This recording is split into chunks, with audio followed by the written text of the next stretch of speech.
Hi everyone, I am Pulasthi and today we are going to be doing a small tutorial on AWS CloudFormation. AWS CloudFormation. So let's start off with an introduction to what it is and why we use CloudFormation. So basically CloudFormation provides a language to describe and provision your cloud resources. It uses a simple text file to model and create your infrastructure, and this text file can be either in a YAML format or a JSON format. So this is essentially infrastructure as a code, and another important fact about CloudFormation is that it's free to use and you only end up paying for the resources that you create and for whatever time that you use those resources for. Moving on to why we use CloudFormation. Back in the day when CloudFormation, when cloud services came into the market, there was no way to version control whatever the resources that you are using to deploy your application. But with the introduction of CloudFormation, this created a way for developers to know to version control and to update their cloud resources as a bundle and as a whole very easily and effectively. So the major advantage that the CloudFormation brings to the table is that you can easily version control all your resources as a whole. And another important fact about CloudFormation is that if you want to decommission all your resources at once, that's where CloudFormation comes in. So if you created a stack using the CloudFormation template for whatever the deployment architecture of your application, and you want to delete all these resources at the same time, you can simply delete that stack and CloudFormation does all the hard work for you. Now, another major important point an advantage of CloudFormation is that we can replicate resources very easily. Now, if you want to create the same resources, if you want to migrate your resources from one AWS account to another account, this is where CloudFormation comes in handy.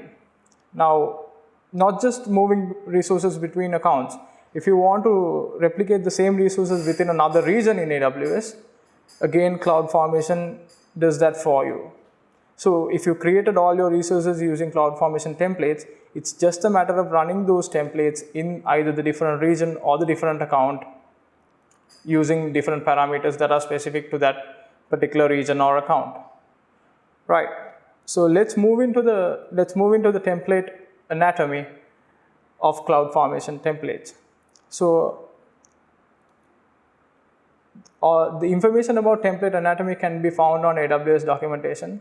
I'll show you how to get to that documentation page. So I'm going to go on Google and search for AWS CloudFormation template anatomy. So there's a link coming up on the AWS documentation page called template anatomy. So once you go into that link, you see that all information that is relevant to AWS CloudFormation templates, you can find it on this particular page. So CloudFormation templates mainly has 9 sections. I'm not going to be explaining about each of these 9 sections. So most of these will be covered within the demonstration part of the tutorial. And whatever that is not covered or whatever that is not clear, you can actually find more information in this link. Now, they provide additional information on each of these sections, whether they are required, whether they are optional, how we use it and why we use it. And anything that is unclear, you can find that information in this link. Right. So let's move on to the fun part of the tutorial. Let's get started and create some resources of our own. So today in this tutorial, we are going to be creating 3 types of resources. Firstly, we are going to create an EC2 instance called myFirstEC2, and a MySQL RDS instance called myFirstRDS, an S3 bucket called myFirstBucket-11-28. Now, you might be wondering why this bucket has a weird name. Well, an important thing to note about S3 bucket naming is that S3 bucket names are unique for all of AWS. So S3 bucket naming is actually global. So if a particular user has already created a bucket called myFirstBucket, you can't reuse that name for a bucket of your own, even if it's within your AWS account. So I'm pretty sure that someone has already created a bucket called myFirstBucket. So That's why I'm using a hyphen along with the date. So hopefully this will be available, but if it's not, we can simply change the name of the bucket. Let's move on to the code. Let's move on to the first CloudFormation template that we are going to create. So firstly, we are going to be creating an EC2 instance along with the required security groups and the security ingress and out routes. Right. So I've already created a template for you to see, and let's just run through this template, and we'll run this template and create these resources and see what happens. Right. So first up, we have the AWS AWS template format version.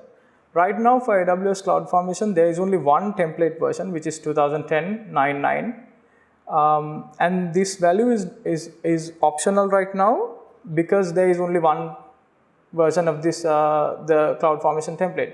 Later on, when AWS hopefully adds more versions, the AWS template format version will become a required value.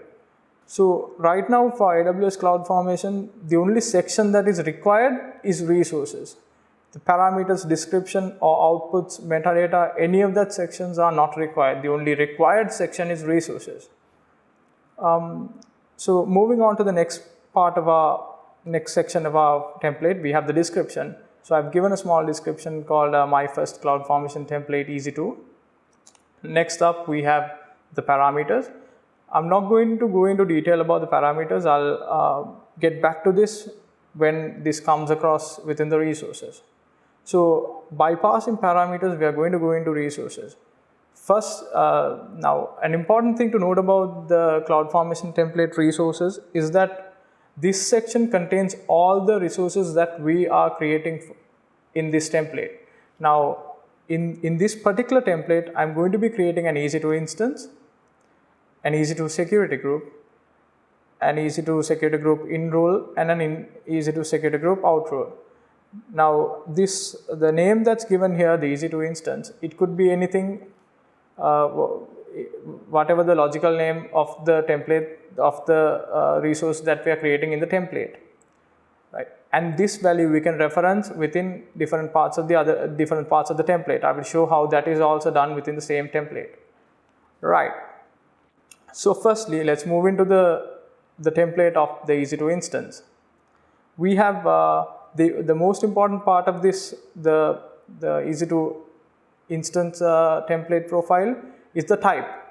Now here we have AWS : EC2 and instance. Now for each AWS resource, the type is the identifier as to what sort of a resource we are creating in this particular template. And next up, we have the properties.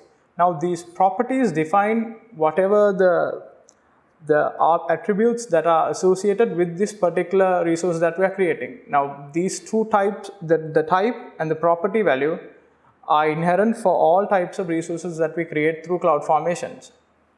So, but the properties within the properties section changes based on the type of resource that we are creating.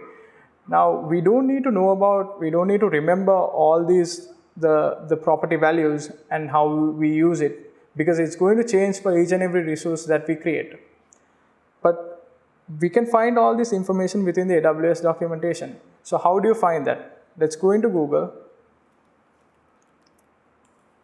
Now the first thing that I'm creating is an EC2 instance. So I'm going to search for AWS CloudFormation EC2.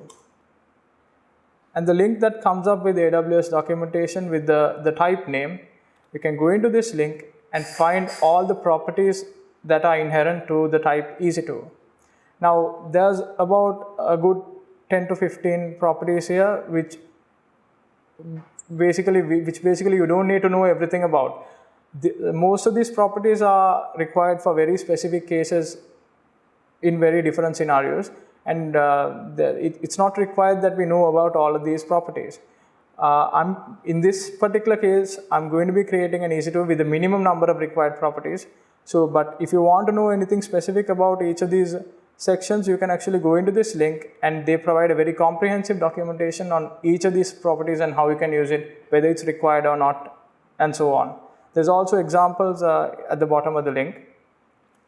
So moving back to the code base, the CloudFormation template. First up, we have the instance initiated shutdown behavior. I've set this as stop. And next, we have the image ID. So this image ID stands for the Amazon machine image ID that we're using. This changes based on your region and whatever the image ID that you prefer. So in this case, I'm going to be using an Amazon Linux that is in the North Virginia region. So I'm going to reference that value from parameters. The word ref here references that this particular EC2 AMI ID from parameters right here. So along with this, let's move into parameters and see how that works. So here I've defined my parameter name, an EC2 AMI ID, which is of type string, and I've also given the description as AMI ID of the EC2 instance. Now, where have I given the value to this parameter? There's an option. You can actually provide that value here, right here, give another property as default, and provide the value of the AMI ID.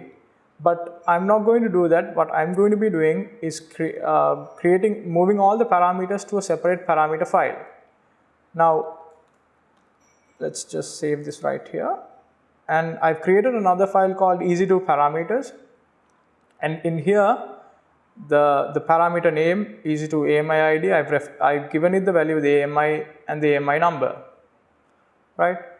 We can actually have this within the template, but because this value changes based on where you're running it and the region that you're running it, I've decided to move it to a parameter group. So whoever is running this template separately, whoever wants to run it again, they simply have to change the parameter values and not any of the other values if they want to run it and see.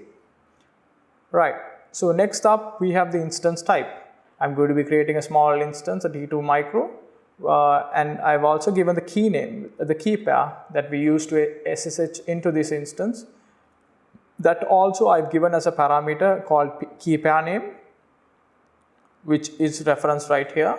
And in the parameters file, you can find that under the name of key pair name. And I've also given the parameter value of Sysco LABS div.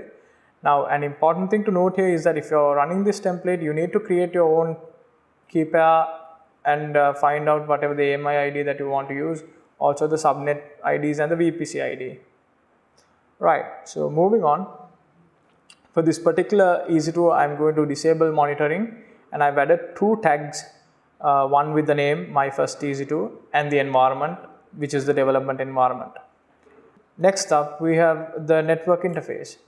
So I'm also going to be creating a network interface for this EC2 and attaching it to it. And the first property that I define is delete on termination. So this basically ensures that this network interface also gets deleted along with the termination of the EC2 instance. I've given a description as to the primary network interface for this EC2. I've also given device index and subnet ID, the subnet ID of the ID of the subnet that I want this EC2 to exist in. And I'm also going to associate a public IP address for this EC2 instance. And the group set here references the security group that is going to be attached to this particular EC2. Now, an important thing to note here is that when we were using the ref value previously, we were referencing the parameters. But in this case, we're going to reference a value called EC2 security group. Now, this value is not found in parameters. This is one of the resources that we're actually going to create further down in the CloudFormation template. So when referencing values, it doesn't just have to be parameters. It can even be resources that you create within the template itself, right? So if you find this a little confusing, you can actually go on to the AWS documentation on EC2 CloudFormation templates, and you can go into the network interfaces section. And here you can find all the information that is required and all the types of properties and what they do and whether they are required or not. Right. So now that we need a security group for this particular instance, I'm going to be creating that within the same CloudFormation template. So this is going to be of type security group within the main EC2 section, and this again has properties of its own. Now, similar to EC2, these properties are different for security groups. So what I'm going to do is I'm going to go on Google and search for AWS CloudFormation Security Group. Right, so when I go into this, I can find all the parameters and all the sections of security group CloudFormation templates. Now, you can read about this and find out what sort of what are the required ones and how we can use this. So, but in this case, we are going to be using the minimum number of required parameters and then creating an EC2 instance out of it. Right. So, I've given a description as my EC2 security group, and also I've also given the VPC. An important thing to note about security groups, not in relation to CloudFormation, but as security groups as a whole, is that security groups are inherent to the VPC that they are attached to. So if you change the VPC, you can't use if you are running in a different VPC, you can't use the security group from another VPC. Right. Sorry, just scroll up there. And next, I'm going to be adding 2 tags to the security group. First up, we have the name. We're going to call it my EC2 security group. And next, we have the environment called the development environment. Now, you might be knowing about security groups is that security groups have 2 inherent properties called inbound rules and outbound rules. So how do we add that within a CloudFormation templates? So basically, the inbound rule and the outbound rule you need to add as another resource in your CloudFormation template. So here, through the resource name EC2 SGIN rule 1, I'm going to be creating an inbound rule. So this is of type AWS EC2 security group ingress, and I'm going to attach this to this particular EC2 security group that I created right above this. So group ID makes sure that this ingress rule goes and gets attached to this particular EC2 security group, right? So from this ingress rule, what I'm going to be doing is I'm going to be opening up port 80 to the world, to public. So when you say 0.0.0.0, that means that the port 80 is being opened to the entire world. Next, we are going to be creating an outbound rule for the security group. So this is going to be of type security group egress. An important thing to note here is that a difference from the inbound rule, which was of type security group ingress, the outbound rule types are security group egress. So how do we make sure that this again gets attached to the security group that we created? So you do this by, similar to the inbound rule, you do this by defining the group ID and referencing the security group that we want. So this makes sure that this outbound rule goes and gets attached to this particular EC2 security group. Right. So I've given the IP protocol and the CIDR IP. So what this does basically is that this opens all outbound ports of this security group. Now the inbound port that I opened was only 80. So if an outside web server wants to talk to this server, it can do so with the port 80. But if this particular server using this particular security group wants to talk to any of the servers, they can use any port that they like, because I've opened all ports to the outside. Right. So let's go ahead and run this CloudFormation template and see what happens. I'm going to go into my AWS Console. And here I'm going to search for CloudFormation. Now, don't be alarmed if your CloudFormation console looks different to what you see here, because this is the latest version, and you need to opt into using this version of the later version of this CloudFormation. But compared to the older version, there's not much of a difference, and probably the older version will get upgraded to this very soon. Right, so and ignore all the other templates that I've already created. Right, so I'm going to be using the AWS CLI to run this template, and I've also created an AWS profile called tutorial user to run this profile, run this template using access key and secret key. Now, since this is our development environment, we can actually use, it's okay to use access keys and secret keys, but moving into production, AWS does not recommend using access keys and secret keys. It recommends using roles for whatever the permission issues that you're using it for. So, and if you want more information on how to set up your access key and secret key for your local development environment, you can find plenty of links on Google, and there's a lot of comprehensive tutorials on that. Right, so the command that we need to run is AWS CloudFormation.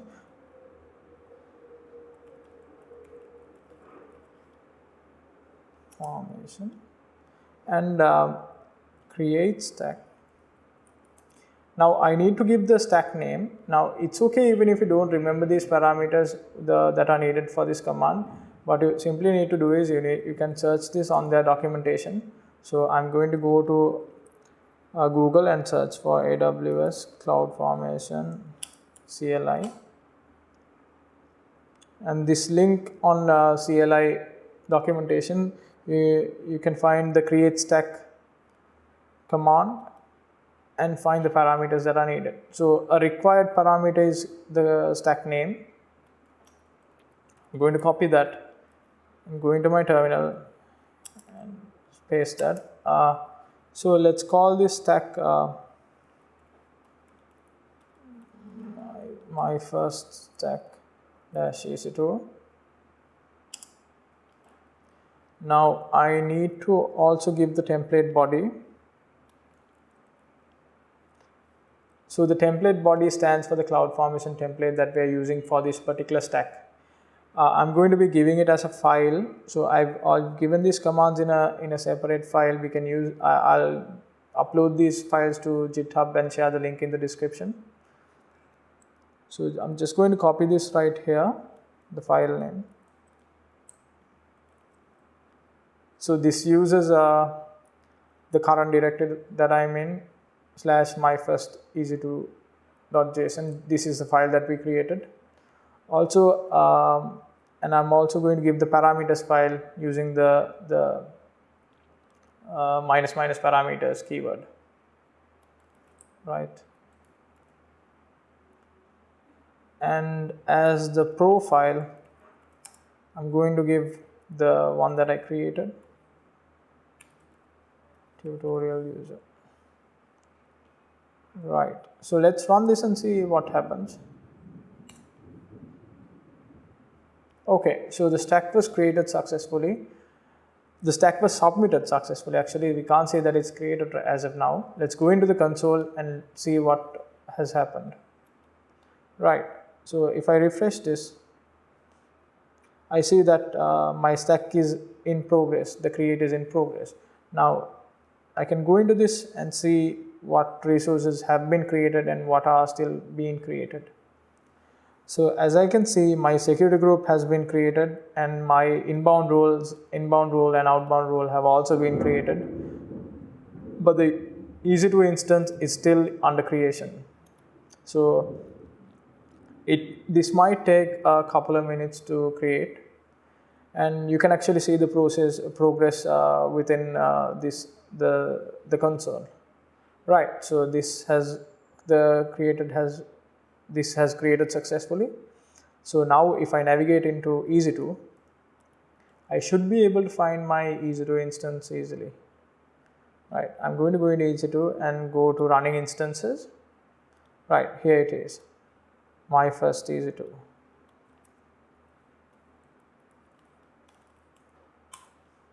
Yeah, this one right here. So now Let's take a look at the EC2 and see if everything has been done according to how we wanted it. Now the instance type is T2 micro, just like we defined, and this has a public IP address just like we wanted. And I've also created a security group called MyFirstTech EC2 security group. So if I'm going to open this in another tab, if I go into this, I should be able to have my inbound rules and outbound rules within this security group just as I intended. And it's the so HTTP 80 is open to any IP, and outbound all should be open to any IP. So just as I created in my CloudFormation template, everything has been done according to that. Right. Also, I could look at the network interface. It's here, right here. Yes. So, and the key pair is Sysco LABS dev as I defined. So, our EC2 instance is created. Our first CFT has executed successfully, and we have everything just as we wanted. Right. Next, let's go on to create the RDS instance for this particular this tutorial. Right, so we're going to be calling it my first RDS, and I've already created the template for this. It's not as complicated as the EC2 instance, maybe the same amount, but I've also added a new section so that we get to know about outputs as well. Right, so I wouldn't go into much detail on the entire RDS section because we already completed how CloudFormation templates work and what sort of parameters are there. But I'll just run through this a little bit and then we'll create this as well. Right. So again, this has the AWS template version, same as before. I've given a description, I've given the parameters, and under resources, I've created an RDS resource. So again, you can search this on AWS documentation, get all the parameters that you need, and use only the required ones and use the others as in however way that you require it. So in this case, we're going to be using just a couple of the parameters that are available. Note that one thing to note is that there are about 20 parameters for RDS. There's a lot of things you can do. And the first one that we're going to be using is the instance identifier, which is the name of the instance. We're going to call it my first RDS, and we're going to allocate a storage of 10 GB, and we're going to use a class, the DB T2 micro, with a backup retention period of 0 days and under the port of 3306. The storage type is going to be general purpose, and in this case, we're going to be using a master user called test user, and also we're going to use this password as this. But an important thing to note here is that it is not recommended to include your password, your master password in your CloudFormation templates. The ideal way to do this is to provide this password at runtime, and even then, if you can change it afterwards, that is also recommended. But for the sake of simplicity, in this example, we are going to be using it here. The engine is going to be MySQL. The version is 5.6. It's going to be publicly accessible. We're going to connect to it and see. And we're also going to be creating a subnet group called RDS Subnet Group. Now, if you remember from your previous CloudFormation template, this can either come from parameters or it can be a reference to another resource that is created from the template. So in this case, we are actually referencing it to a subnet group that we are creating right after this. Right. So, and also the security group, same as before. The security group also we are creating after the subnet group, and we have just one tag in this, the environment, which is the development environment. And next we are going to create the subnet group, which is a type AWS RDS DB subnet group. I've given a small description for it and given the two subnet IDs as references. These IDs are actually given as parameters. And I've created a separate parameter file called RDS parameters, where I've given the VPC ID, subnet ID, and subnet ID 1 and subnet ID 2. This RDS is going to be based on two subnets, so hence we've given two subnet IDs. Right. And another important point that I actually forgot is that whatever the parameters that you, sorry, I'm going to close the EC2 one and open the RDS one, my first RDS. So whatever the parameters that you define under the parameter section, say it's 3, all these 3 need to be there in your RDS parameter section. You can't define one here and not have it at the RDS parameter section, then the template will throw an error. Right.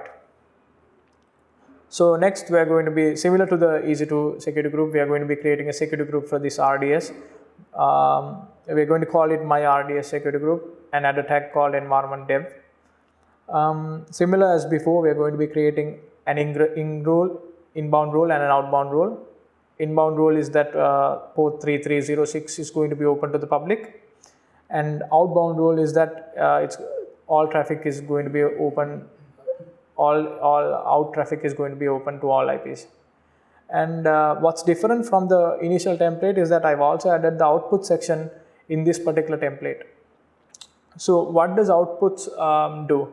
So basically for CloudFormation, what an output does is it gives you a certain value that you want right after the creation of the CloudFormation, right after the CloudFormation template completes. So in this particular scenario, I want my RDS database endpoint address to be given to me when this the formation of this RDS is complete, so that I can connect to it and see. So what I do is I add the RDS database endpoint address as an endpoint, as an output, and then I can get this value within CloudFormation. So hope everything makes sense. So let's run this template and see and get the output and connect to the RDS instance and see if it works. Right. So similar to before, the command is AWS CloudFormation create stack. So same as before, we are going to be given the stack name. We'll call it my first stack RDS, and same as before, we'll give the template body and the parameters and the profile. So I've for the sake of simplicity, I've already created this command. So I'm just going to copy this to template body, paste this right here. So it's AWS CloudFormation create stack. I'm going to give a name for this stack, give the template body, which is my first, the file of the CloudFormation template that we just created, and also the parameters file, which is RDS parameters.json, and the user that has these permissions to run these templates. So let's run this template and see what happens. Right, so this has been successfully submitted. An important thing to note here is that if there are any JSON errors or if there are any validation errors on your CloudFormation templates, this stack will not be successfully submitted and an error will be thrown right here. But on the other hand, if there are runtime errors, like for example your subnet ID is not available or your VPC ID is wrong, then of course that will be available only at the runtime. So let's go into the AWS console and see what the status is of our CloudFormation template. Right, so my first stack RDS, it's create in progress. Let's go into this and see what resources have been created and what is still in creation. So my security group along with my in rules and out rules have been created. So has my subnet group, but my RDS is still in the process of creation. Now, an important thing about RDS is that it takes a little time for the DB instance to get created. So let's just wait and see whether it creates successfully or not. Right, so my RDS instance has been created successfully. So now if I go into outputs, I should be able to see the endpoint that I put in my the CloudFormation template. So this value has come to me as with the description along with the key that I put. So let's just quickly connect to this and see if everything works as expected. I'm going to copy this value and open up a terminal. So MySQL minus u. The user that I used for this was, let me just check it right here, test user with a capital T and U. Test user minus P minus H. And the password, I'm just going to copy it right here. Right, so I mean, everything is working as expected. I'm just going to run a simple command and see. Okay. Alright, so my RDS has been completed successfully, and my outputs have also worked. So let's jump into the next CloudFormation template that we have, which is an S3. So we are also going to be creating an S3 bucket called myFirstBucket-11-28, which can connect to this EC2 instance. Right. This is a very simple CloudFormation template relatively, because we don't have any security groups or anything as such. It's similar to the previous templates. We have the version, we have the description, and the resource, the S3 bucket. This is of type AWS S3 bucket, and the bucket name is MyFirstBucket-11-28. And just for the sake of learning about lifecycle configurations, I've added a rule. So what lifecycle configuration does is basically you can have your keys, you can have your the files in your S3 bucket expire after a particular number of days. So in this rule, this expires the deletes all files within the temp folder after 2 days of object creation. Right, and I'm also going to be adding a tag called environment dev. So let's quickly run this template and see. Again, I've created the command for this, the running of the template. Just going to run this here. Right, it was submitted successfully. Let's go into my CloudFormation console and see what happens. Right, so it's create in progress. This is going to create very quickly. Let's go into the resources.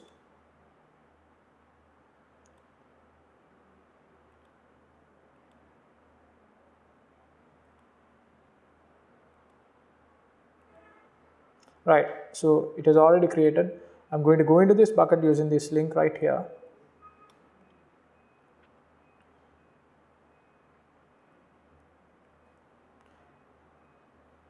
And you can see that it has been created successfully. So to show that the lifecycle configuration has been added as well, I'm going to go into the management tab. And it has my role that I created, delete all files with the prefix temp. And if you go into, if you select this and go into edit mode, you can see that it expires after 2 days of object creation. Right, just going to close this right here and go into properties and show that the tag has been added to this. So yeah, if I go into tags, I can see that my environment dev tag has been added. So all the other 3 tags have been added by the CloudFormation template to easily find the resources that were created by this particular template, this particular CloudFormation stack. Right. So now I've created all my 3 resources that I wanted, and next I'm going to show you how we can delete all these 3 resources as a whole. So with regard to CloudFormation templates, deleting resources, what we do is we don't delete each of the resources individually. We delete the stack itself, and the stack deletes all the resources that were included in that particular template. So the command to delete CloudFormation stacks is AWS CloudFormation delete stack. So I'm going to copy this command right here, which is to delete the first stack that I created, which is AWS CloudFormation delete stack. Stack name is MyFirstStack EC2, using the profile tutorial user. Just going to run this here, and if I go into my console, I should see the delete in progress status on MyFirstStack EC2 right here. Right, so this is going to take some time to delete. In the meantime, let's delete the other 2 stacks as well. So this command is going to delete my RDS stack, and this one right here is going to delete my S3.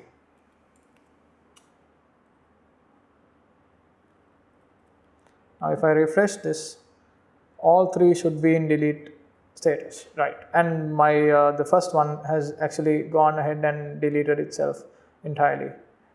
The my first stack, oh sorry, no, not the first one. My first stack S3 has already deleted itself.